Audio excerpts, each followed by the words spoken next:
வணக்கங்க. நம்ம திமுக ஆட்சியில இருந்து போனதுக்கு எவ்வளவோ சந்தோஷப்படுறோம், எத்தனை பேருக்கோ நன்றி சொல்றோம். நம்ம அதுக்கு மூல காரணமா 4.5 வருஷமா உழைச்ச நம்ம பாஜகவோட அண்ணாமலை அண்ணனுக்கு நன்றி சொல்றோம். அப்புறம் தேசிய ஜனநாயக கூட்டணியில இருக்க அத்தனை தலைவர்களுக்கும், இப்ப இருக்கிற தலைவர் நயினா நாகேந்திரனுக்கு நன்றி சொல்றோம், டிடிவனுக்கு நன்றி சொல்றோம், அன்புமணி அண்ணனுக்கு நன்றி சொல்றோம். எல்லாரும் உழைச்சிருக்காங்க, திமுக ஆட்சியில இருந்து அகற்றி இருக்காங்க. ஆனாங்க நம்ம நன்றி சொல்ல வேண்டிய ஒரு 2 பேர் இருக்காங்க, ரொம்ப முக்கியமா நன்றி சொல்லணுங்க. நம்ம நன்றி மறக்க கூடாது. இவங்க எல்லாம் எதிர்கட்சி வரிசையில இருந்து அப்படி உழைச்சாங்கன்னா கூடவே இருந்து திமுகவை ஒரு சின்ன சான்ஸ் இருந்துச்சுங்க. எப்படியோ ஒரு தடவை திமுக அந்த இருந்த பவர்லயும் காசை கொடுத்து வந்துடும் நினைச்சா கூட அதை முடிச்சு விட்ட 2 பேர், 2 இருக்காங்க. ஃபர்ஸ்ட் நம்ம காங்கிரஸ் தலைவராக இருக்கக்கூடிய அண்ணன் செல்வ பெருந்தகை, ஸ்ரீபெரும்புதூர் தொகுதியில 50,000 ஓட்டு வித்தியாசத்துல இப்ப தோத்தாரு பாத்தீங்களா, அவரு தாங்க ரொம்ப முக்கியமான காரணம். எப்படி சொல்றேன்னா, திமுகவோட காங்கிரஸ் கூட்டணியை முறிக்கணும்னு, தாபக கூட சேரணும்னு அவங்க முன்னாடியே முடிவு பண்ணிட்டாங்க. ஆனா இருந்தாலும் போராடி திமுக கூட்டணியிலே இருக்கணும்னு சொல்லி இருக்க வச்சாரு பாருங்க. அதனால வேண்டி ஒரு 28 சீட்டு வாங்கி காங்கிரஸ்க்கு 5 சீட்டு ஜெயிச்சு கொடுத்துருக்காரு.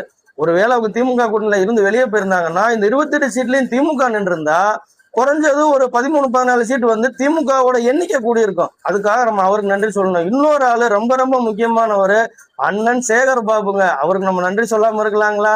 ஏன்னா கருணாநிதிக்கு ஐயா காலத்துல இருந்து அவர் ஆட்சியில இல்லாதப்பையும் அவர் ஆட்சியில இருந்து இறங்கினப்பையும் சென்னையை வந்து திமுக கோட்டையாவே தாங்க வச்சிருந்தாங்க. 2016 எலெக்ஷன் வரைக்கும் ஜெயலலிதா ஆட்சியில அமைக்கும் போது கூட ஒவ்வொரு முறையும் சென்னையில முக்காவாசி இடத்துல அவங்க ஆட்சி அமைக்கலைனாலுமே திமுக தாங்க ஜெயிக்கும். ஆனா இந்த தடவை நான் தான் ஆளு அப்படின்னு அவர் ஸ்டாலின் அவர்களை நம்ப வச்சு சென்னை பூரா வேட்பாளர் போடுறதுல இருந்து அத்தனை வேலையை நான் பாத்துக்கிறேன்னு சொல்லி திரு சேகர் பாபு அவர்கள் நின்று நம்ம திராவிட பேரரசர் ஸ்டாலின் அவர்களை தோக்கடிச்சது மட்டும் இல்லாம வெறும் 2 சீட் எடுத்திருக்காரு பாருங்க. அதுலயும் எண்ணிக்கை குறைஞ்சிருக்கு பாருங்க.